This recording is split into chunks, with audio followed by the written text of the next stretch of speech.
You both deserve each other. The words left my lips in a whisper, barely audible over the thunder that shook the windows. Blood pooled beneath my hands on the piano keys, turning Chopin's Nocturne into something grotesque. The melody I'd composed for our anniversary, the one Minjun never showed up to hear, now played in fractured notes as my vision darkened. I could see them through the doorway. My husband, my brother, their clothes disheveled, guilt painted across faces that had forgotten how to look at me months ago. Jaemin, please. Minjun's voice cracked, but he didn't move toward me. He never did anymore. Eunwoo's hand was still on Minjun's shoulder. Possessive. Triumphant. My baby brother, who I'd sacrificed everything to put through music school, wore my husband's scent like a trophy. The lightning flashed once more. Then darkness swallowed me whole. You're late.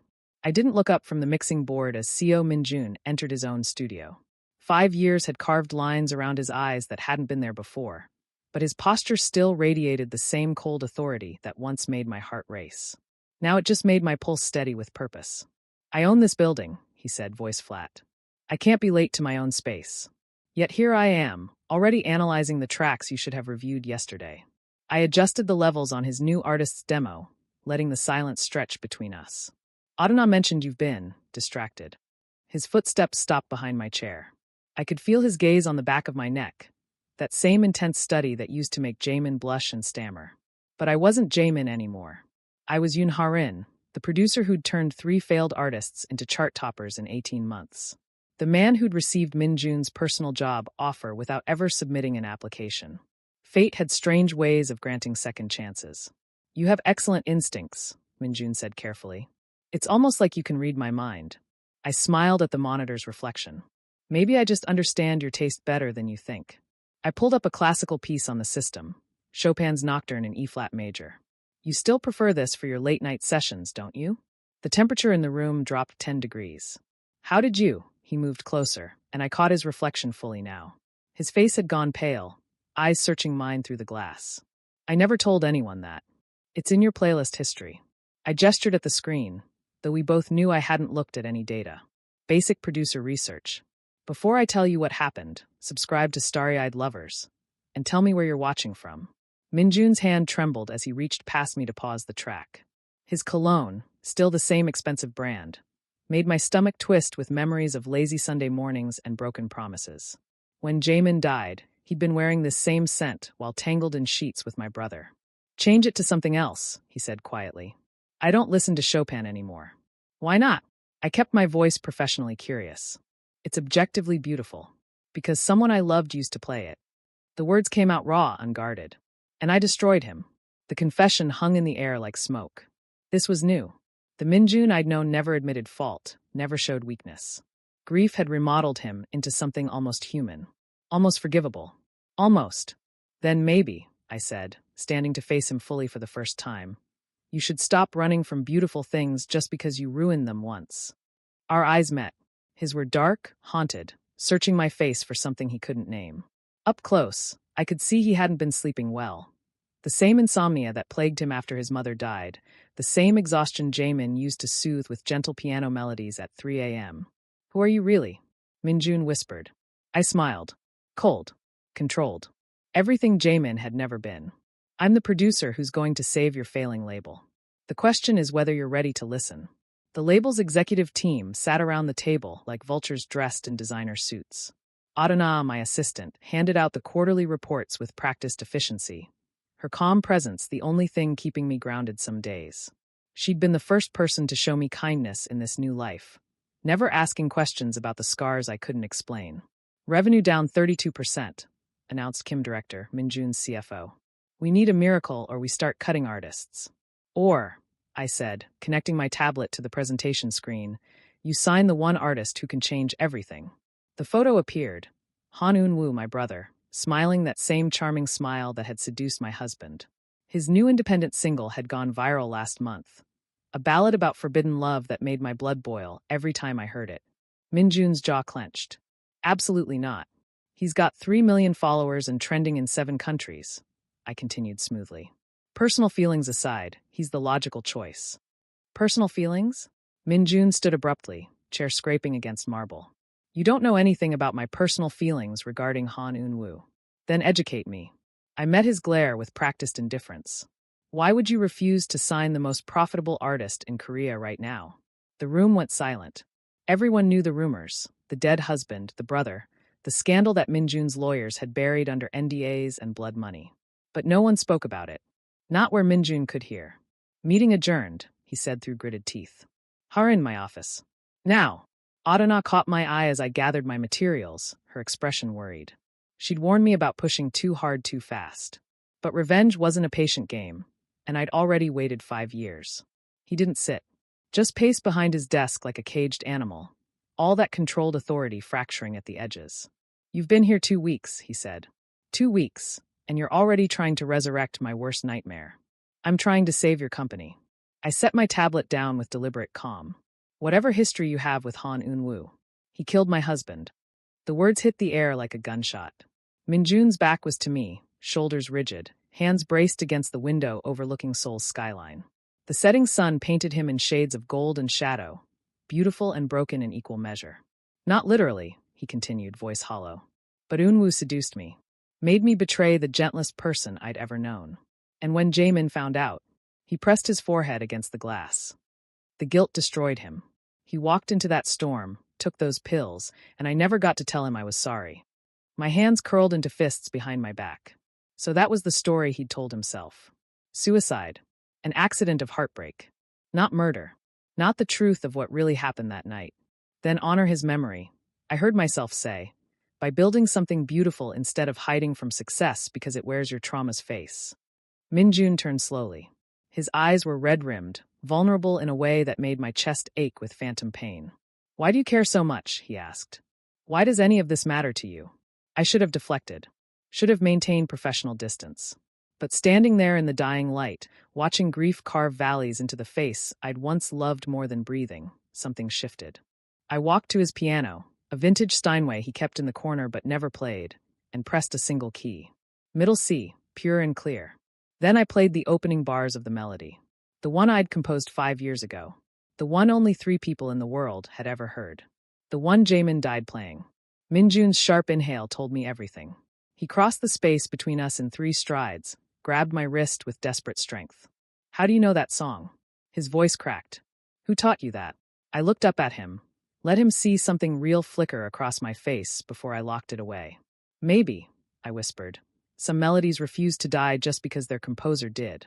His grip loosened.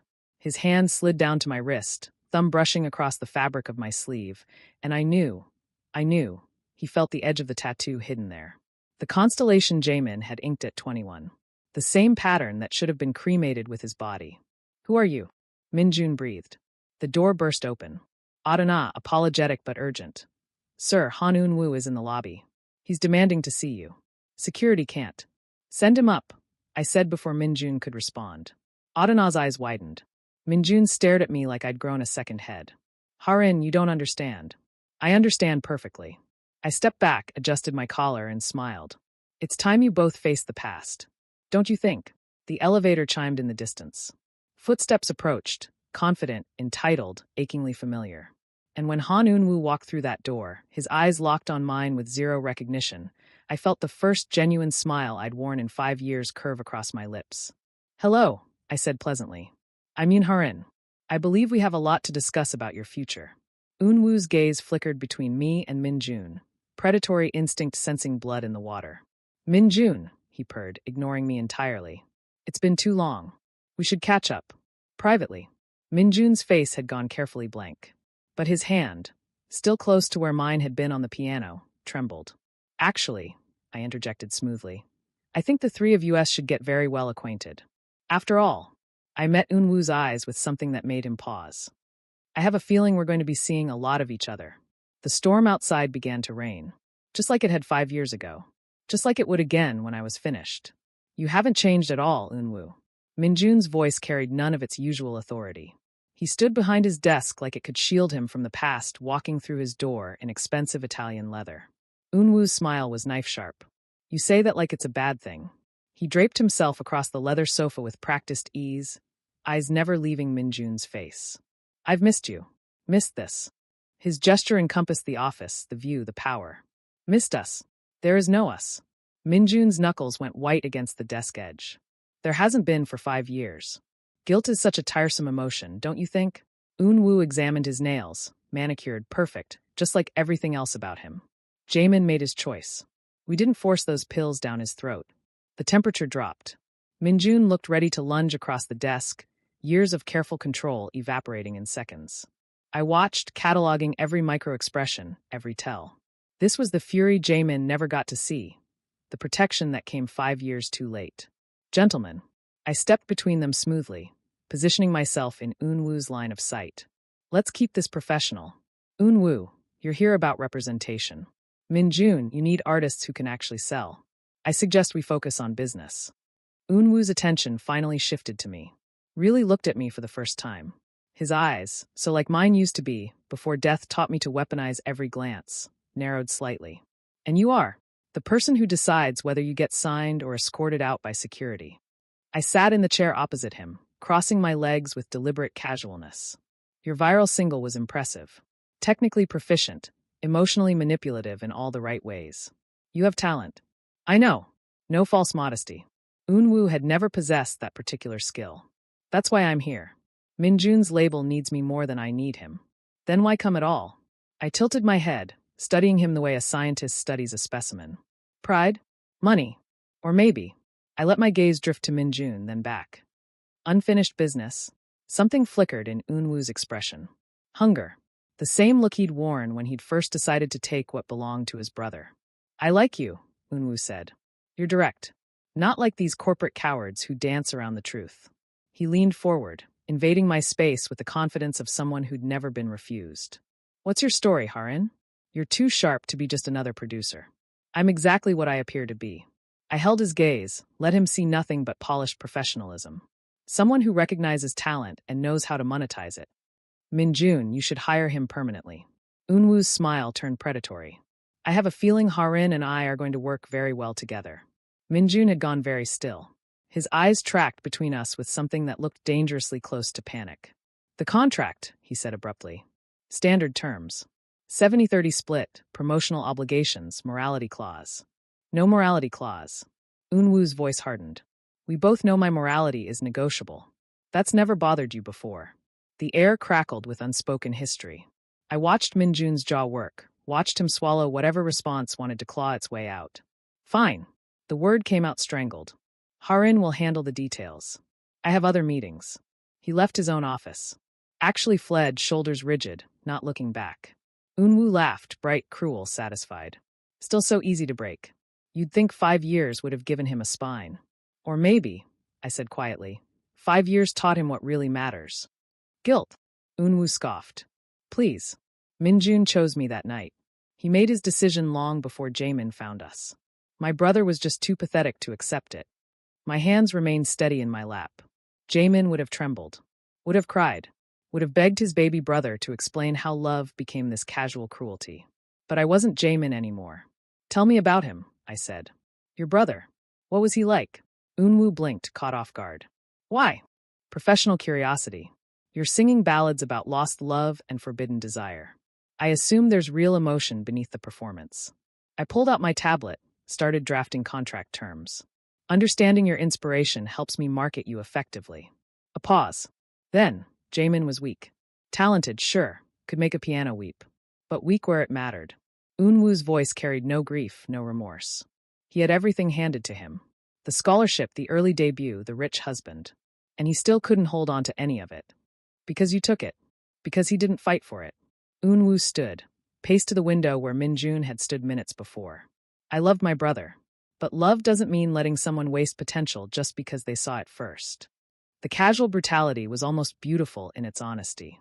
This was the Unwoo that Jaemin had made excuses for, had sacrificed for, had loved despite everything. The brother who'd smiled at family dinners while plotting to destroy everything Jaemin held sacred. You don't feel guilty at all, I observed. Not a question. Should I? He turned, backlit by Seoul's skyline, gorgeous and monstrous. Minjun wanted me. I wanted him. Jaemin was already half gone before we even touched. Depression, anxiety, whatever you want to call it, he was drowning long before that night. That's a convenient narrative. It's the truth. Unwoo moved closer, studying me with new interest.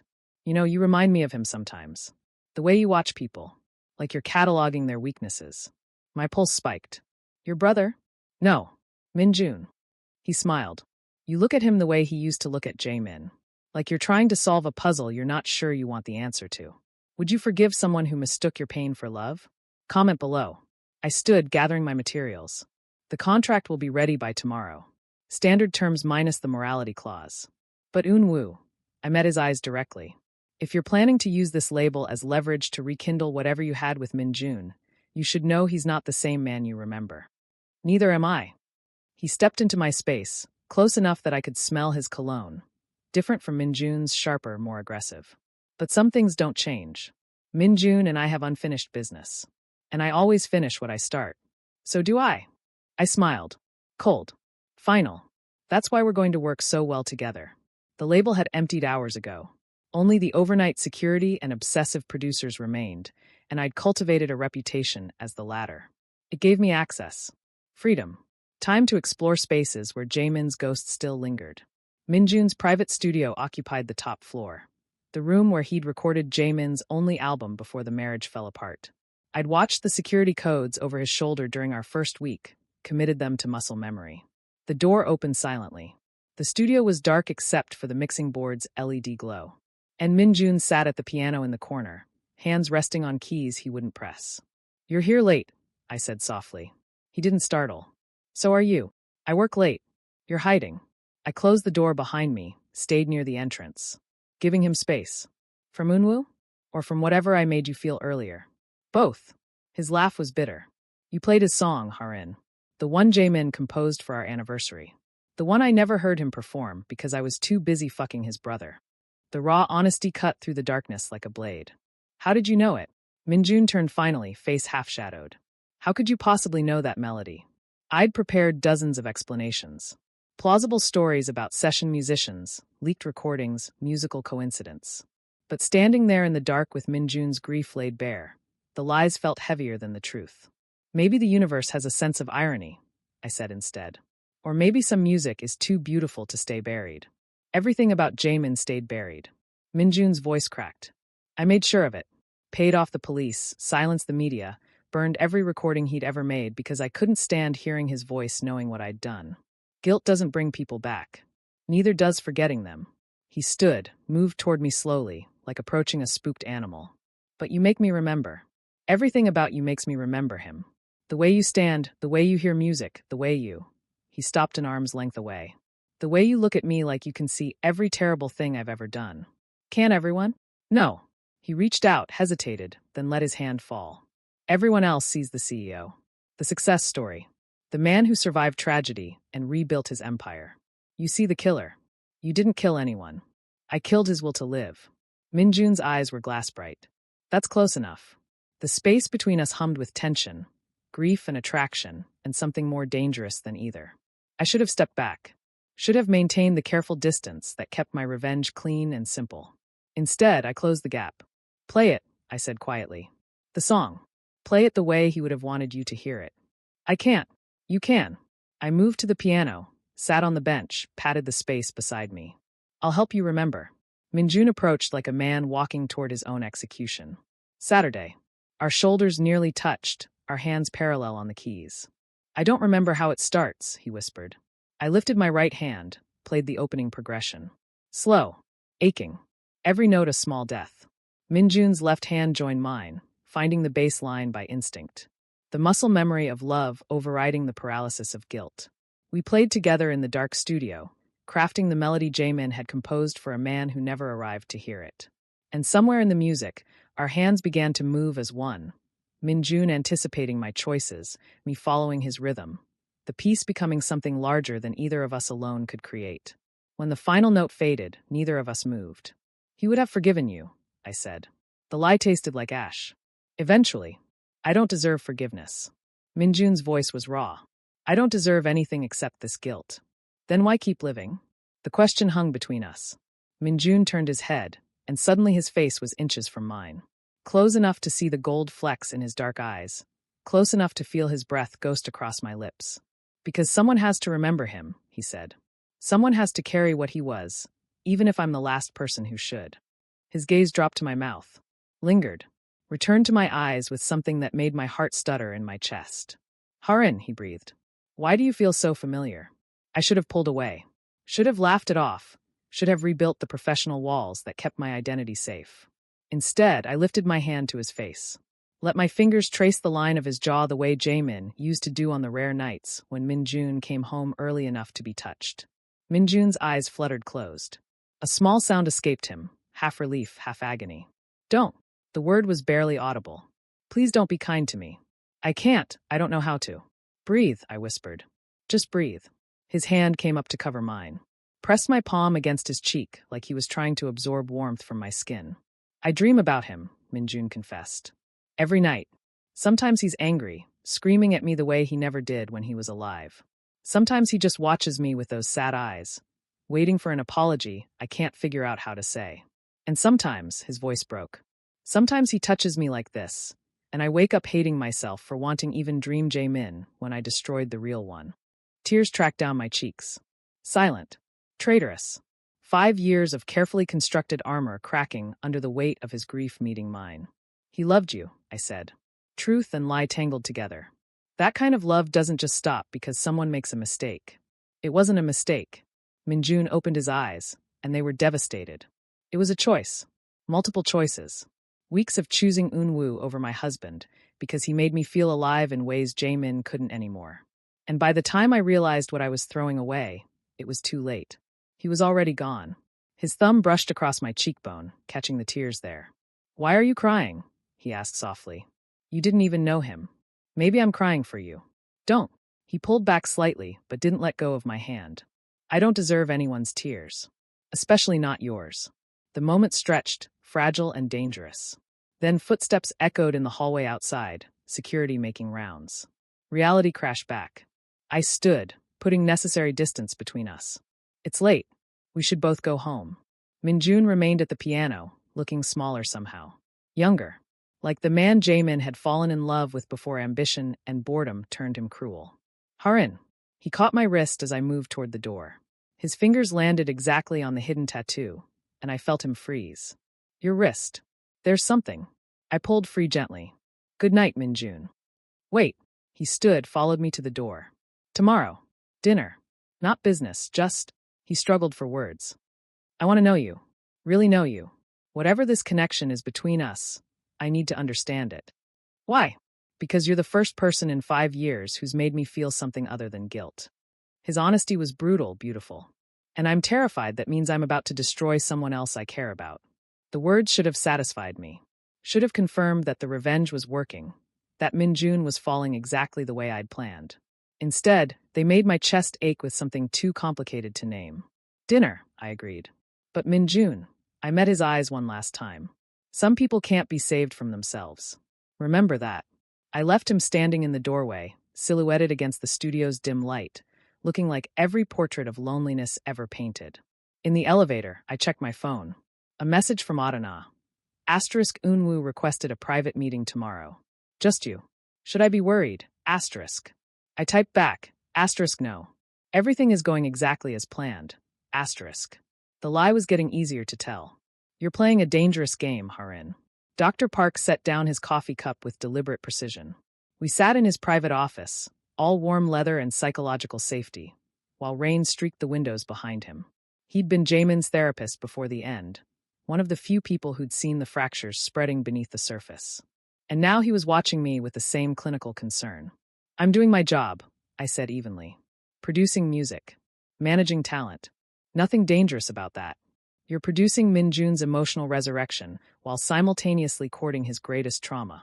Dr. Park leaned forward, hands clasped. Eunwoo texted me last night. Said he'd met someone fascinating at the label. Someone who reminded him of his late brother. My pulse spiked, but my expression stayed neutral. I'm flattered. You're playing with fire. His eyes, sharp, knowing, pin me in place. Whatever you think you're doing, whatever closure you believe you're seeking, revenge won't resurrect what you lost. I'm not trying to resurrect anything. The words came out harder than intended. I'm making them see, making them feel, making them understand what they destroyed. And then what? Dr. Park's voice softened.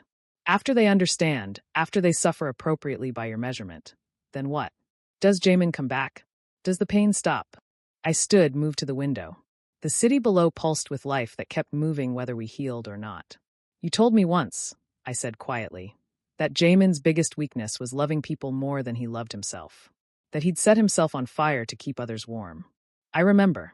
I'm not making that mistake again. I turned to face him. This time, I'm the one holding the match. Dr. Park studied me for a long moment. Then sighed, pulling out a prescription pad. If you won't stop, at least promise me you'll be careful. The human heart isn't designed to sustain this level of calculated emotion. He scribbled something, handed it over. And if the nightmares get worse, take these. They'll help you sleep without dreaming. I pocketed the prescription without looking at it. The nightmares are the only time I still feel like myself. That's what worries me. My phone buzzed. Min-jun, * dinner at 7. My place. I'll cook *. The intimacy of the offer made my stomach twist. Dinner at a restaurant would have been strategic, public, safe. His apartment was something else entirely. Dr. Park watched me read the message. You're going. Of course I'm going. Then remember, his voice carried weight. The person you're hurting most in all of this might be yourself. Rain drummed against glass as I left his office, the prescription burning a hole in my pocket like a white flag I'd never wave. Adana waited in the car downstairs, her practical efficiency a grounding force in the chaos I was orchestrating. Eun-woo's meeting is in an hour, she said as I slid into the passenger seat. He requested the penthouse lounge. Very deliberately not the office. He's establishing dominance. I buckled in. Let him think it's working. Harin. She didn't start the car. I've worked with you for 3 years. I've seen you destroy careers with a smile and rebuild artists from nothing. But this, she turned to face me fully. This is different. Personal. And I'm worried you're going to get caught in your own trap. I appreciate the concern. I'm not concerned. I'm certain. Her bluntness was one of the reasons I'd hired her.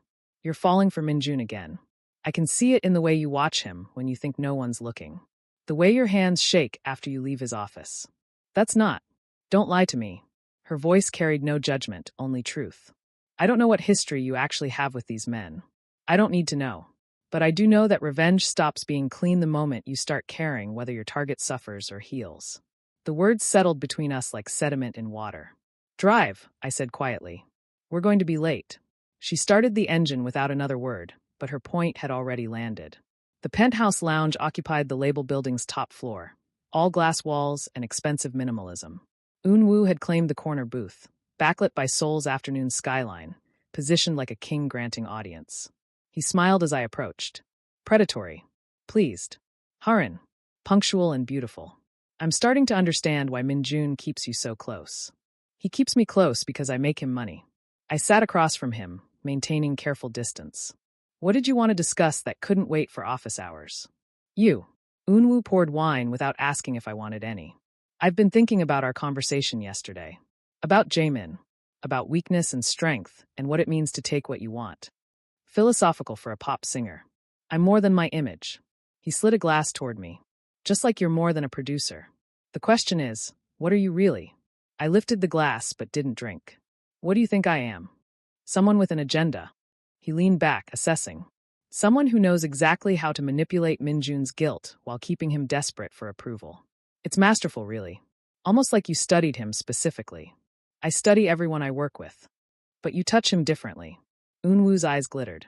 I saw you in the office. The way you invaded his space without hesitation. The way he let you. Min-jun doesn't let anyone close anymore. Not since Jamin. Maybe he's healing. Or maybe you're exploiting his wounds the same way I did. Eun-woo's smile widened. Which means we're more alike than different. We both see vulnerability and know exactly how to weaponize it. The comparison made my skin crawl. But he wasn't entirely wrong. What do you want, Eun-woo? An alliance. He leaned forward. You want something from Min-jun. I can see it in every calculated move you make. I want him back in my bed, paying for my lifestyle, giving me the platform I deserve. We could help each other. By destroying him together? By giving him what he wants while taking what we need. Eun-woo's voice dropped, intimate. Min-jun wants to suffer. It's the only way he knows how to process guilt. We can facilitate that suffering while building our own empires on his emotional real estate. The casual cruelty was breathtaking. This was the man who'd held Jamin as a child, who'd learned piano sitting beside him, who'd promised to always protect his older brother. And if I refuse? Then I'll tell Min-jun you've been asking very specific questions about Jaemin. About his death.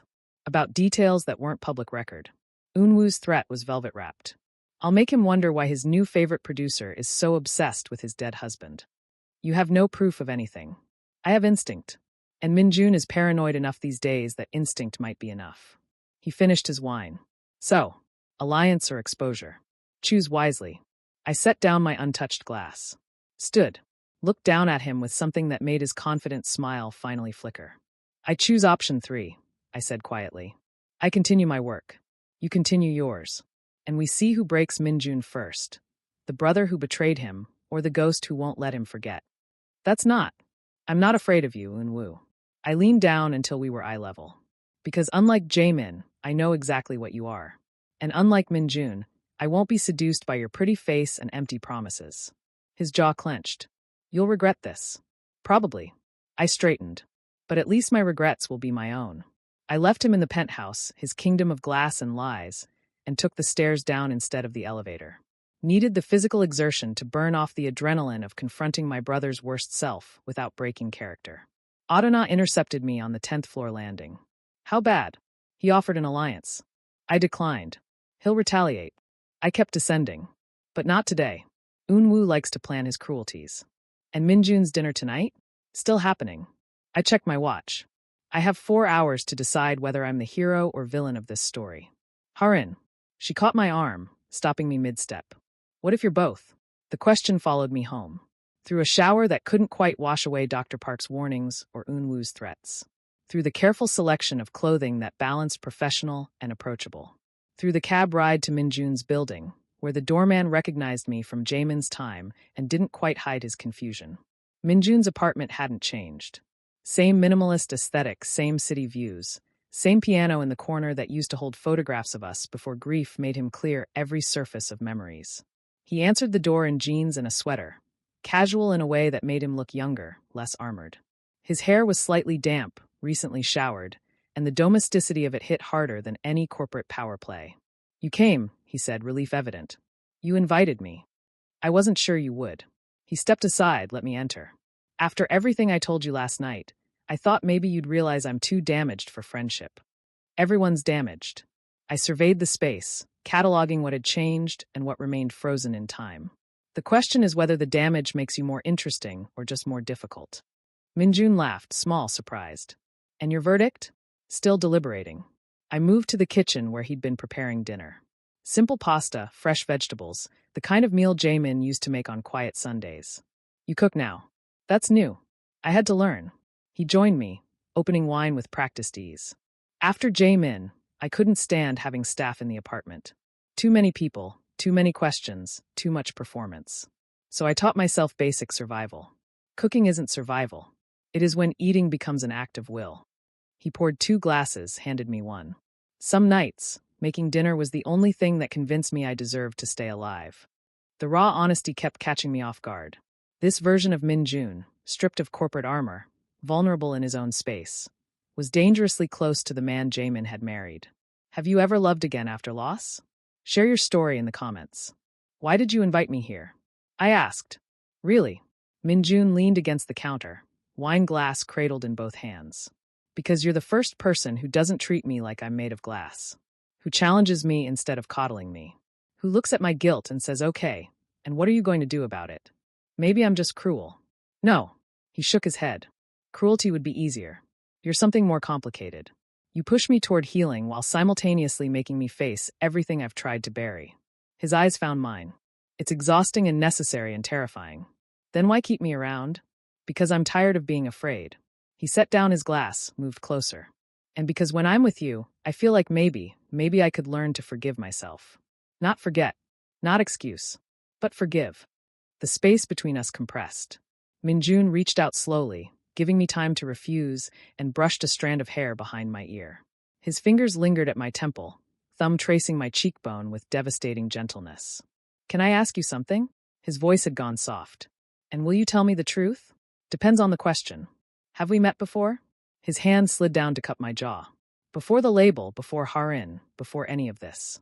Because sometimes when you look at me, I feel like I'm remembering something I never actually experienced. My heart hammered against my ribs. This close, I could see the gold flecks in his eyes that used to mesmerize Jaemin during early morning conversations in bed. Could smell the soap he still used, the same brand from 5 years ago. Could feel the warmth of his palm against my skin, familiar and foreign all at once. No, I whispered. The lie tasted like poison. We've never met before. Then why does touching you feel like coming home?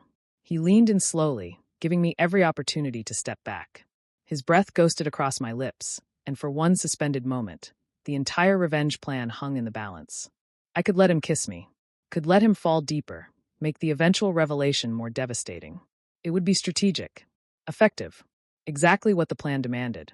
But when his lips were a breath away from mine, I turned my head slightly. Let his kiss land on my cheek instead, soft and aching with restrained want. Minjun. His name came out ragged. Don't. He pulled back immediately, hands dropping. I'm sorry. I misread. You didn't misread anything. I forced myself to meet his eyes. But we can't. Not like this. Not when you're still grieving, and I'm still. I struggled for words that weren't lies. Still figuring out who I am in your world. Who you are doesn't matter. His voice carried conviction. What matters is that you're here. That you see me, really see me, and haven't run away yet. Maybe I should. Probably. A sad smile. But please don't. The timer on the stove interrupted the moment. Minjun moved to drain pasta, and the domestic rhythm gave us both space to breathe. We ate on the balcony despite the evening chill, city lights spreading below us like fallen stars. The conversation drifted to safer topics, music, art, childhood memories that didn't involve dead husbands or living betrayals. Jaemin loved this view, Minjun said eventually, inevitably. Used to sit out here for hours, composing in his head. Said the city's rhythm was its own kind of music. Do you still hear it? Sometimes. He set down his fork. Usually at night, when I can't sleep and the guilt gets loud. I'll sit here and try to hear what he heard. Try to understand what I was too busy to notice when he was alive. And do you? Understand. I understand that I was selfish, restless, bored with contentment and hungry for chaos. He turned to face me fully. Unwoo was chaos. New and exciting and forbidden in all the ways that made me feel alive. And I convinced myself that what Jaemin didn't know couldn't hurt him. But he did know. Yeah, the word carried years of regret.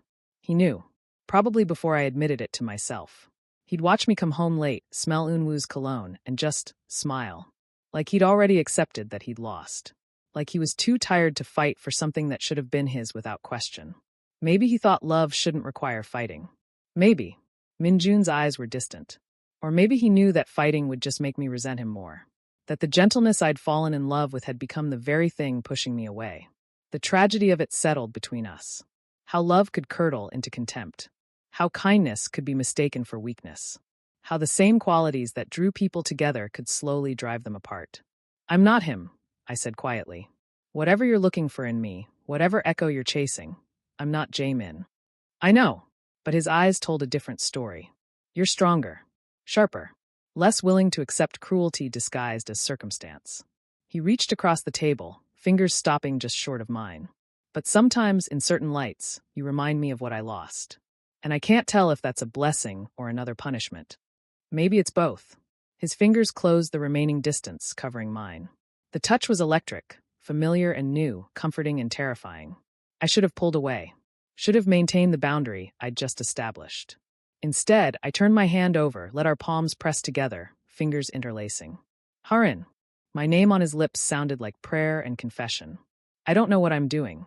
Don't know if this, he gestured between us, is healing or self-destruction. But I know I want to find out. Even if it breaks us both? Especially then. His grip tightened. Because at least that would mean I felt something real again. We sat like that as the city breathed below us, hands joined, two people caught between past and present, revenge and redemption, holding on and letting go. My phone buzzed. Unwoo, *, enjoy your dinner.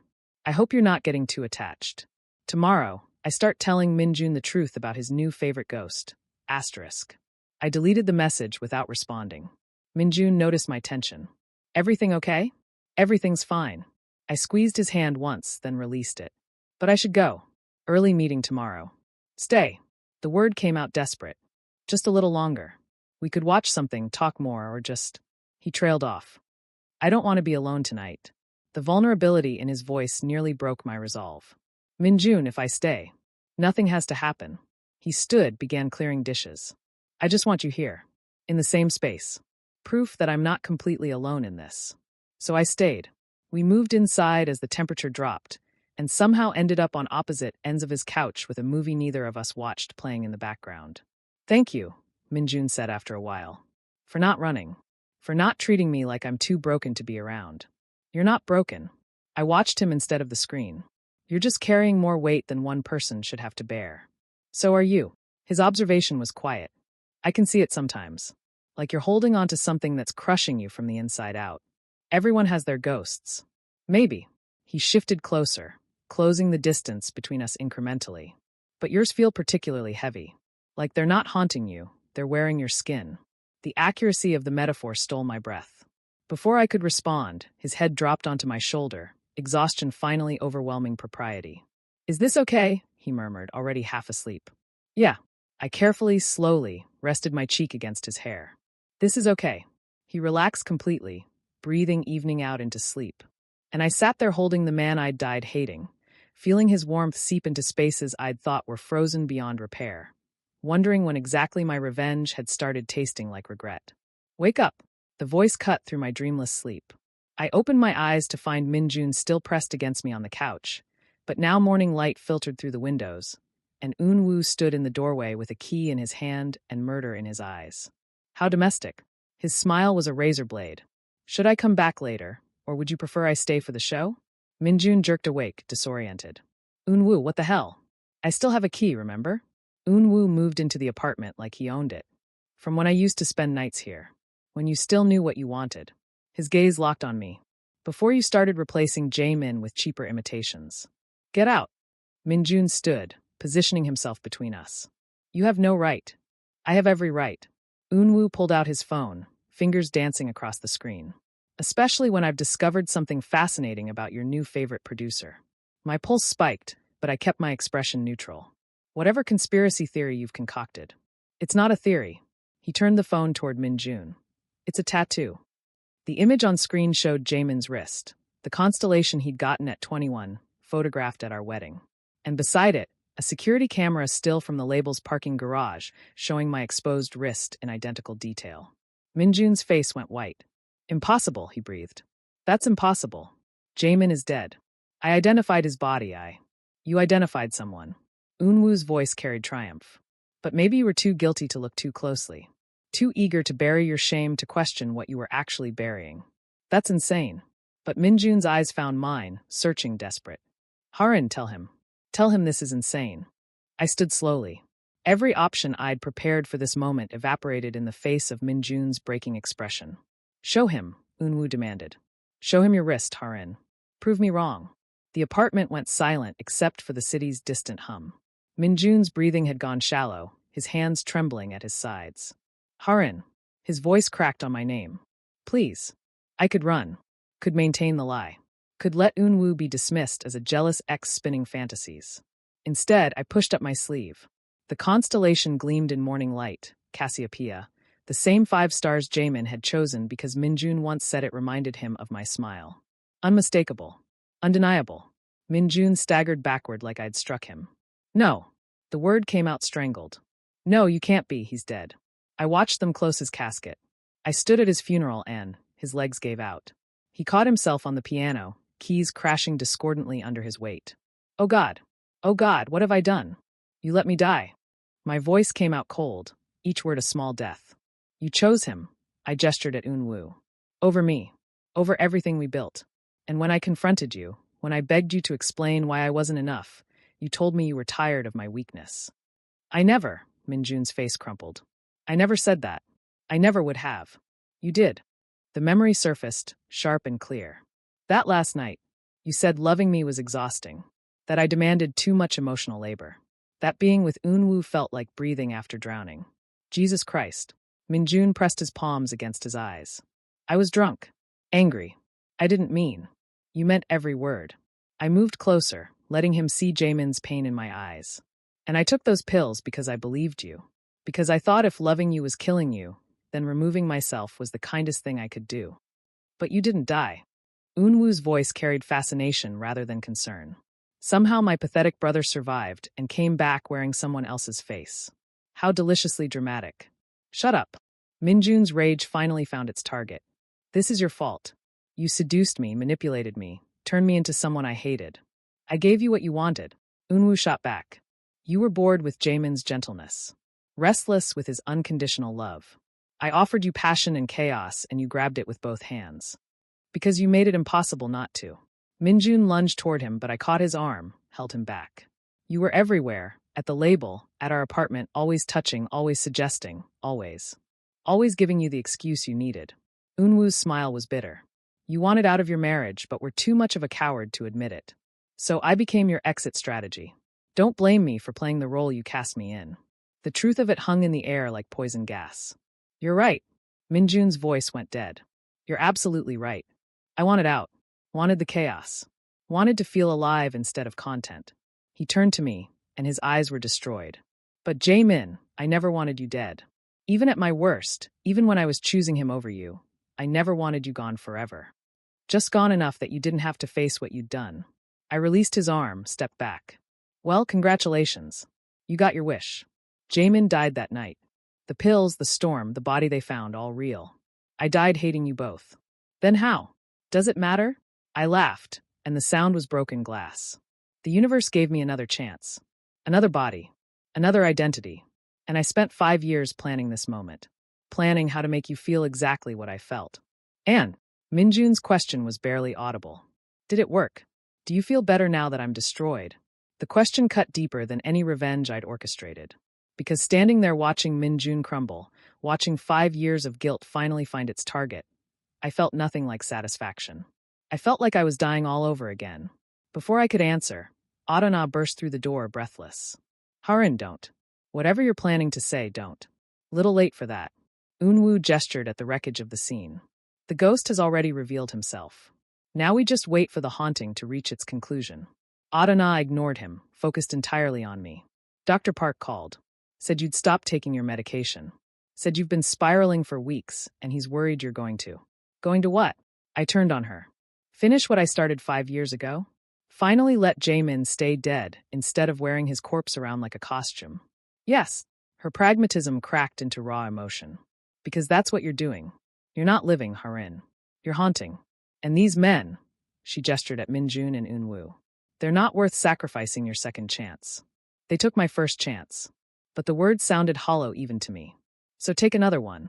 Adana moved closer, voice gentle. Walk away. Build something new. Let Jaemin finally rest instead of puppeting his pain through another life.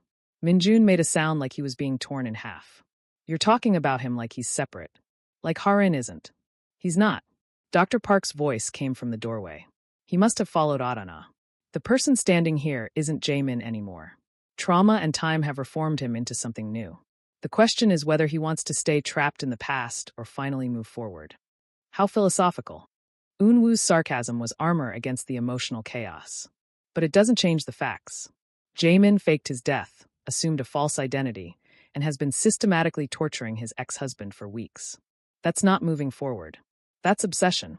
You're one to talk about obsession. I finally turned my full attention to my brother. You seduced Minjun out of jealousy. Because I had something you wanted. Because you spent your whole life in my shadow and finally found a way to eclipse me. That's not. Eunwoo's mask slipped. I loved him too. Maybe not the way you did, maybe not as purely, but I loved him.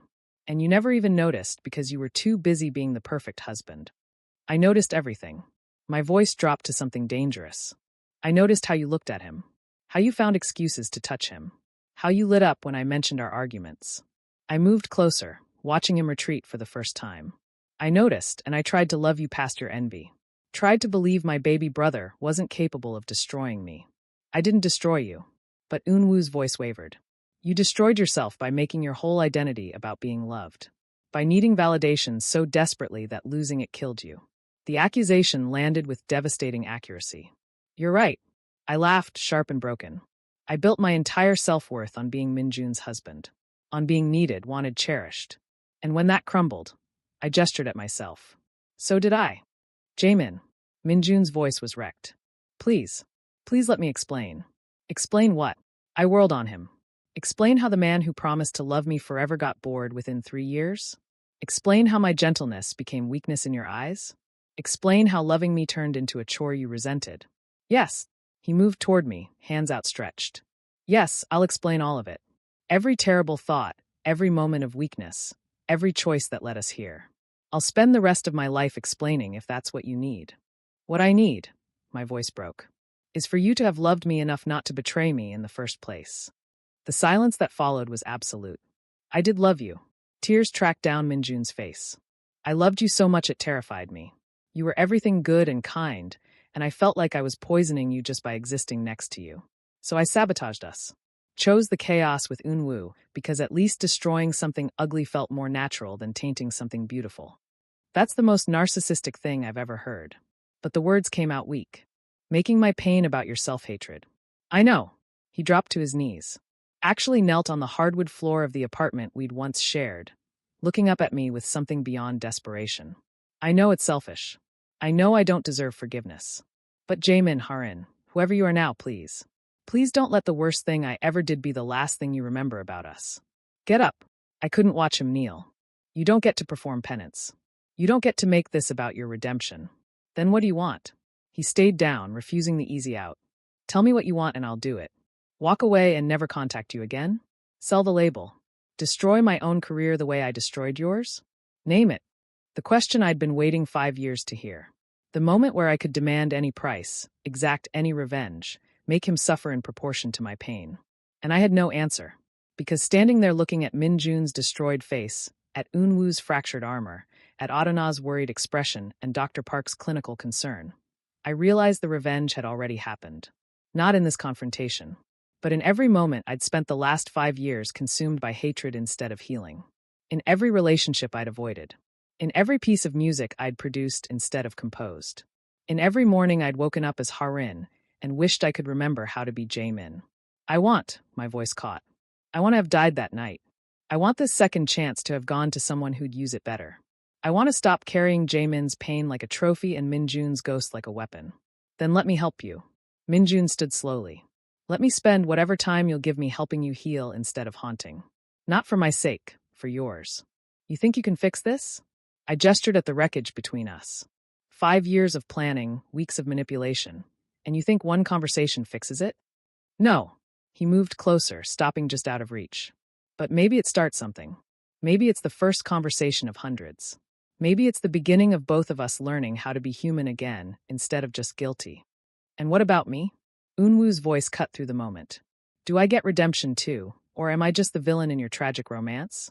I turned to my brother, the baby I'd raised when our parents worked 3 jobs, the talent I'd nurtured through music school, the betrayal that killed me. You get the truth, I said quietly. That I loved you more than I loved myself. That I would have forgiven you if you'd just asked. That even now, even after everything, part of me still sees the 10-year-old who used to fall asleep on my shoulder during piano practice. Unwoo's face crumpled. Don't make me the victim of your goodness. I don't deserve it. None of us deserve anything. Dr. Park finally spoke up. But we choose what to carry forward anyway. The question isn't whether you deserve forgiveness. It's whether you want to be defined by your worst moments or build something better from the ruins. The apartment fell silent, except for the city's eternal song beyond the windows. I need air. I moved toward the door, needing distance from the emotional wreckage. I need to think. Wait. Minjun reached for me but stopped himself. Will you come back? I don't know. Then can I? His voice broke. Can I ask one thing before you go? I paused at the threshold. That night you played the melody. In my studio. Did you do it to torture me or, he struggled for words, or were you trying to remind me what we'd lost? The question deserved honesty. Both, I whispered. I wanted you to suffer. But I also wanted you to remember that once, before everything turned ugly, we made something beautiful together. We did. Tears tracked down his face unchecked. God, Jaemin, we did. My name is Harin now. I forced the words out. Jaemin died 5 years ago. And I think, my voice caught, I think maybe he needs to stay dead. Not buried by grief, but released with grace. Then Harin. Minjun spoke my new name like a promise. Will Harin give me a chance to know him? Not as Jaemin's ghost, but as whoever you're becoming. The question hung in the morning light. I looked at Adana, who nodded encouragement. At Dr. Park, who watched with clinical hope. At Unwoo, who for the first time looked like my little brother instead of my destroyer. and at Minjun, who knelt in the ruins of everything we'd built and broken, offering nothing but presence and patience. Maybe, I said finally. Maybe once I figure out who Harin is without the revenge. Without the pain. Without the need to make you suffer. I'll wait. Minjun's conviction was absolute. However long it takes. I'll wait. I walked out into the soul morning, leaving behind 3 people who'd shaped my deaths and might help shape my resurrection. My phone buzzed. A message from myself to myself, scheduled 5 years ago when I'd first planned this confrontation. Asterisk, did it feel good? Did the revenge taste sweet? Asterisk. I deleted it without answering, because the truth was that revenge tasted like nothing at all. Like ash and regret, and the ghost of love that refused to die cleanly. The city breathed around me. Millions of people choosing grace or cruelty, moving forward or staying trapped, building or destroying. I chose to walk, to feel sunlight on skin that had spent 5 years preparing for this moment, to breathe air that tasted like endings and maybe tentatively beginnings. Behind me, in an apartment full of shattered people, Minjun began to play the piano. The melody I'd composed 5 years ago, now transformed by grief into something new. Something that acknowledged the pain without being destroyed by it. I stopped walking, listened, and for the first time since dying, I felt something other than the need for revenge. I felt the possibility of peace.